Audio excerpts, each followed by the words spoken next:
identity. Nigerian women, East African women, women from Ghana, they have no cultural identity. And I'm going to explain to you what I mean.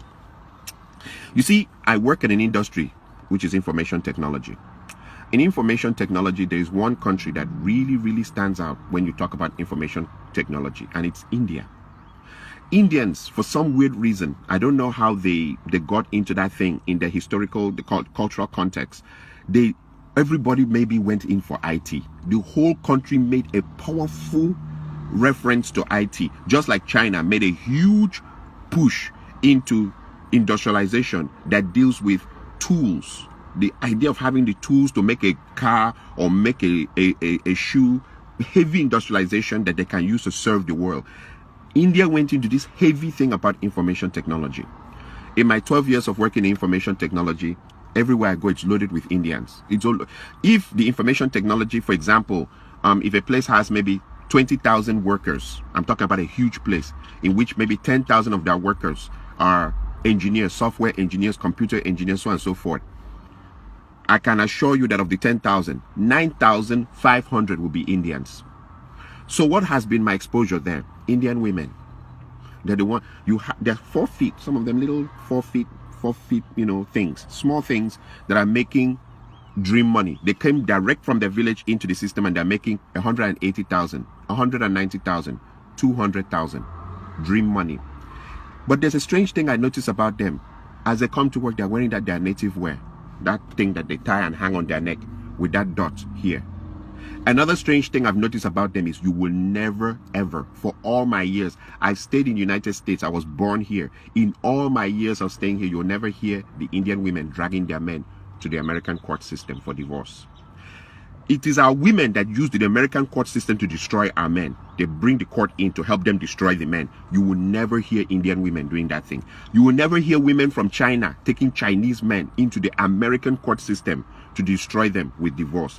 You will never hear women from Korea dragging their men in huge numbers into the American court system to destroy them. But when it comes to African women, East Africa, Nigeria, Ghana, when it comes to African women, they just drag their men into the court system.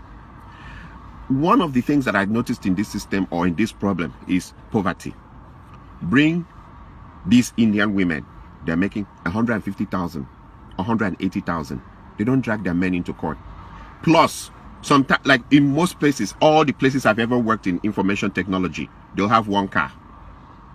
Not that I'm supporting that behavior, but there's something strange on why I see them. They have one car. They wait for their husbands. Even if their husbands are working 2 hours overtime, over their time, they'll wait. Some of them pregnant, waiting for their husbands. When it's finished, they go into the same car with their husband and drive home. I watch Indian women and women from so many other places. They're not crazy about the Louis Vuitton, Gucci, all the designers wears.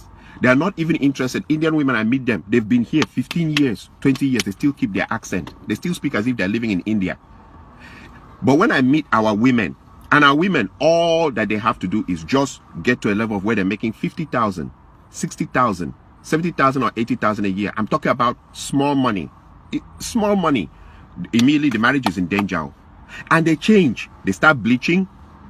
And they start talking, sure, yeah, sure. Yeah, I went, oh my God, I went to New York. And I'm like, even I who was born here, I don't speak like that. I look at others like the Chinese. They can't speak English very well. And their women may be driving very expensive cars that belong to their husbands. And I look at the Indian women who don't speak English very well, and they're not interested in changing their accent or their undertone. And they wear their native dress, that thing, and everything to work. I look at Korean women. I look at other women. They have this sense of cultural identity. African women do not have a sense of cultural identity whatsoever. Little money, and the marriage is over. One thing I've discovered, a common trend, once the women make, they go, nurse, 80,000 is all they need to make. And suddenly your marriage is in danger. They want to call the shots. They want to be the ones that control everything. And if you don't like it like that, they'll bring in the American courts to destroy your life, destroy everything around you. They will insult you. And I'm like, 80,000 is all that it takes for someone to change. Or 70,000, because most of them, even the 80,000 is overtime. They've worked themselves Sunday, Saturday, Saturday night, Sunday nights. They've worked themselves to death. That money that they make as overtime is what is now changing into something that they will destroy everything around them. the part that I see also is that a lot of, and I remember whenever I make my videos, I refer to bitch ass men. It has come to a point where we really can't define marriages in the African context anymore in the United States, because the man is changing diapers, he's washing the plates, he's sweeping the floor, he's cooking. Most men now have to cook to keep their marriages intact. He's picking the kids and dropping them. Like in what, like I've seen the experiences. I don't need to go far. I don't want to go to, but the woman is shouting at them, where's the child's belt? Where's the child's socks? Where's the child's everything? And the women go around telling everybody, we are partners. There's nothing like head of the household. We are partners. Okay. So the men are doing everything in the women's role and also doing everything in their role, and they also keep their jobs. And that is supposed to be the perfect. If you don't do like that, they'll call American court on you. This partner thing, I've seen people try it, and it leads to disaster. Like he says, okay, so since I'm the one doing the laundry and washing the plates and cooking the food, can you help me change that bulb? No, that's a man's job. Okay, can you help me change the engine oil in the car? No, that's a man's job.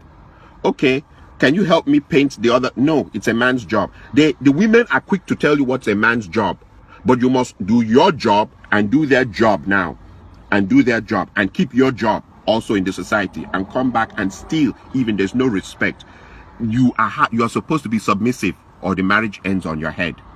And when you look into it, she started making $80,000, and I compare that with the Indian women who make 150,000, 160,000, 180,000. And don't forget, this is India, where they kill. I mean, a woman just saying no to the husband, they start the honor killings. The men are not romantical, they're hardcore. They are very, very, they are very, very hardcore. The way they order their families about and their women about. They are not romantic. They are not taking their women to Dubai. They are not buying Louis Vuitton and expensive perfumes and undies for their women. They are not doing any of that. And when they come to work, they're smelling of turmeric and all those things that they put in their food. Their men don't spray. I mean, some of them, they come and I see the same jeans, the same shirt for years. But their women stick to them with the kind of money they're making. Even the Hispanic women, I look at them, their men are poor. I mean, they all cross from the desert now into this town. They cross from desert, enter this town. I've seen some real dirty, nasty Hispanic women with drop-dead, gorgeous Hispanic women. The women don't leave their men. The same story, we crossed from the desert, came here together, we're sticking together to the bloody end. But when it comes to African women, all they need is just make a little money, and they've turned the marriage upside down. And there are bitch-ass men who will support that behavior. In fact, those women are more celebrated here than even married women. You see a man, if he wants to do his birthday party or his child dedication ceremony or burial or anything, he's inviting all the divorcees who threw their husbands out of the house. They have so much honor. In fact, so many people are calling them and congratulating them for throwing out their husbands out of the house. And sometimes when you go into investigation of why the bitch-ass men are supporting that, is because there's a competition. Africans in America compete to the point of death here in America. Which car someone is driving, which kind of house someone is driving, which kind of job. That's why Africans, it's better you stay away from Africans here. So since everybody's competing, if the woman can turn her house upside down and destroy it, she's already done the job for the man's enemies out there. They are applauding her. They now call her for parties and call her to come and drink in their house. And then there's the part two. When they throw their everything away, a clock starts ticking, a timing clock. Who is going to be the first guy to fuck her? Now that she's on her own, now that she's single, now that she's by herself. And it leads to a proverb from my area. There's this famous proverb from my area. They say that there's nothing as shameful as a big woman to uncover white hair for small boys to enter. White hair. Small boys will enter, come back with stories how they slap that ass, how they shaked it up and how they run it around and stuff like that. And you'll be like, and in her mind, she's showing this attitude. She'll go onto her Facebook website and right there, I'm too blessed to be depressed. As they go lower, we go higher. Yep, we girls are flying higher. Hashtag liberated sisters. And then you wonder what is wrong with African women. Ghanaian community is the first community I've seen that fourth marriage, people fool. Fourth marriage. And if you put your ear to the ground, they're still blaming the men at the fourth marriage of the woman. She's married, the first one divorced, second one divorced, third one divorced, fourth marriage, they fool. They drink, they chop chicken, everything, and they're talking about how all the other three men, there's something wrong with them.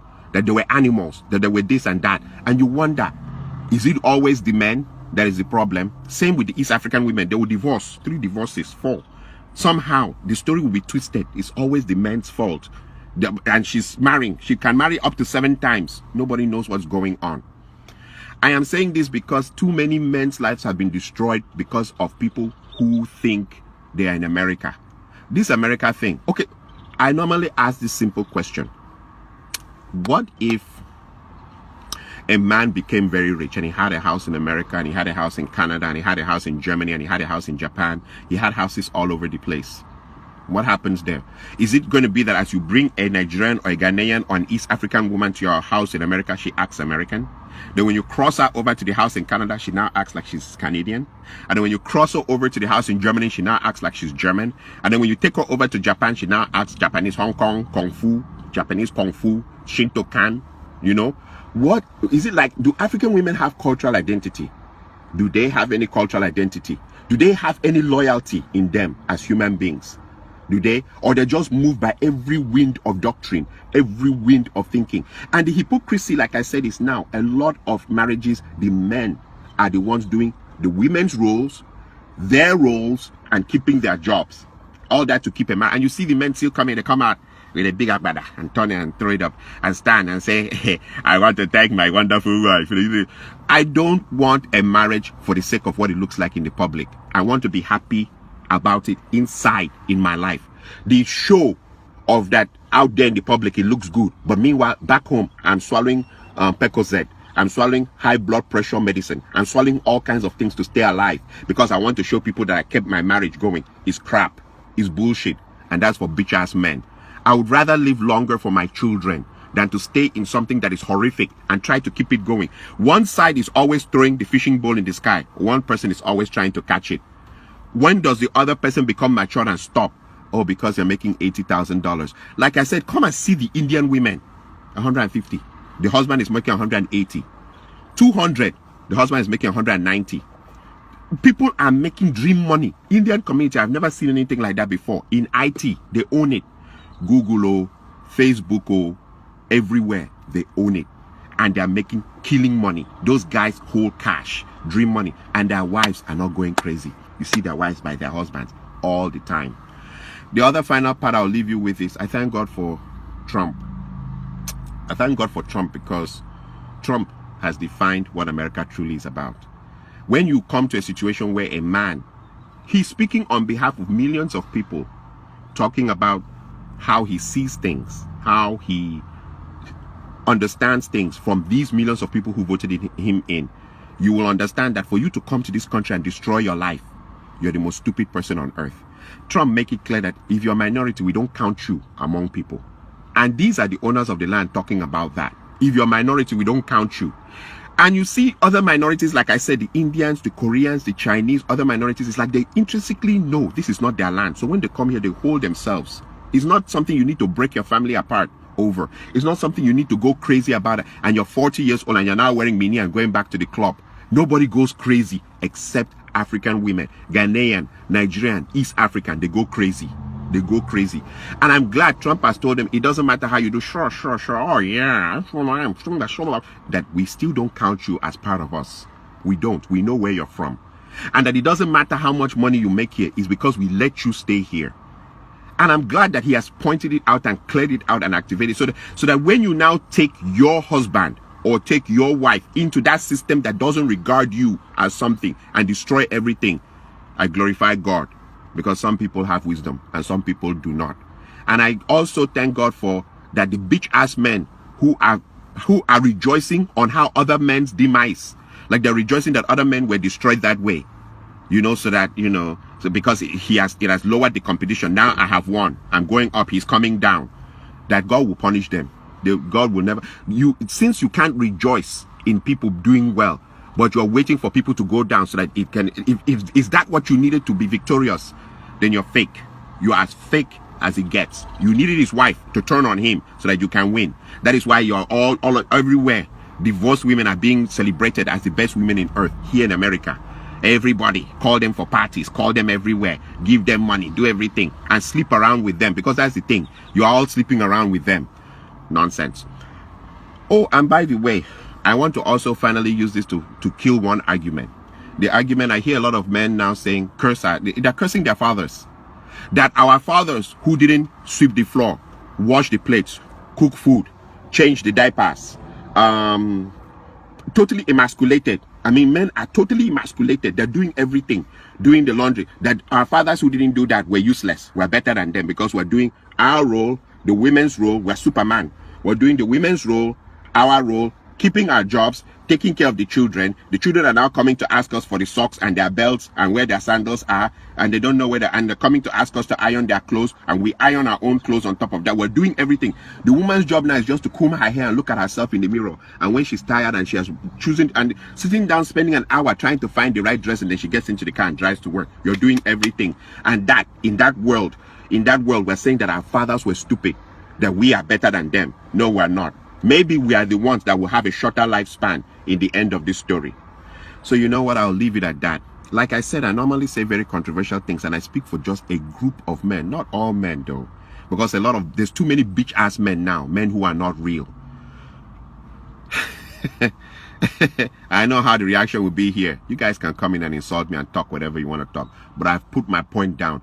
African women have no cultural identity, and I think their background of poverty has made them that when they see small money, they lose control of themselves. Thank you.